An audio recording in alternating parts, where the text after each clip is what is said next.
Number 1 থেকে কি আঁকা হয় দেখুন তো। আমরা আঁকছি সহজ পদ্ধতিতে একটি মোমবাতি। হ্যাঁ বন্ধুরা, সংখ্যা থেকে আমরা ড্রয়িং শেখাচ্ছি 1 থেকে 9 নাম্বার পর্যন্ত। পেন্সিল দিয়ে আঁকছি। এই কৌশলগুলো আপনি শিখবেন, প্রয়োজনে অন্যকেও শেখাবেন। 2 নাম্বার থেকে আমরা ড্রয়িং করছি একটি গাজর বা মূলা। 2 নাম্বার থেকে হলো। এবার 3 থেকে কি ড্রয়িং হয় দেখুন। টেকনিকগুলো শিখে রাখুন, আশা করছি আপনার ড্রয়িং এর জন্য কাজে দিবে, মজা পাবেন, অন্যকেও মজা দিতে পারবেন। একটি সুন্দর পাতা। এবার 4 নাম্বার থেকে ড্রয়িং করা হচ্ছে একটি ঘড়ি বা কাইট। সহজ পদ্ধতিতে ড্রয়িং শিখুন, ছবি আঁকাকে সহজ করুন, মনোযোগ দিয়ে শিখুন, শেষ পর্যন্ত দেখুন।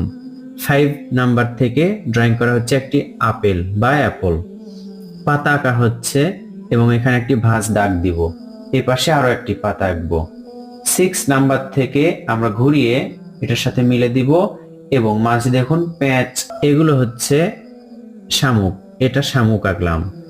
এবার 7 নাম্বার থেকে আমরা ড্রয়িং করছি একটি আইসক্রিম, কর্ন আইসক্রিম।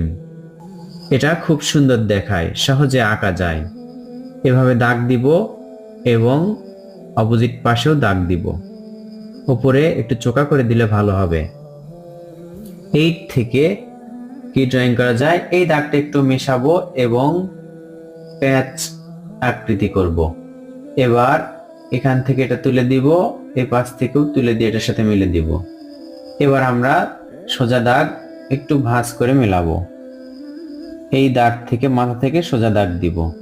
লম্বা আকৃতির একটি গোলাপ ফুল আঁকলাম, এটা হচ্ছে কলি গোলাপ। ছোট করে সুন্দর করেও আঁকতে পারেন। আমরা এবার 9 নাম্বার থেকে ড্রয়িং করব একটি ফুল। কিভাবে একটি ফুল আঁকছি দেখুন। প্রয়োজনে 9 এর মাথাটি আরেকটু গোল করে নেবেন। ফুল আঁকা হলো। এবার আমরা দুই পাশে দুইটা পাতা আঁকলেই এটা বোঝা যাবে। এ পাশেও আমরা একটি পাতা আঁকবো। তো বন্ধুরা, কেমন লাগলো এই ড্রয়িং গুলো? আশা করছি আপনি আঁকতে পারবেন, শিখতে পারবেন, মজা পাবেন। ভিডিওটি ভালো লাগলে লাইক করুন এবং শেয়ার করুন। ধন্যবাদ।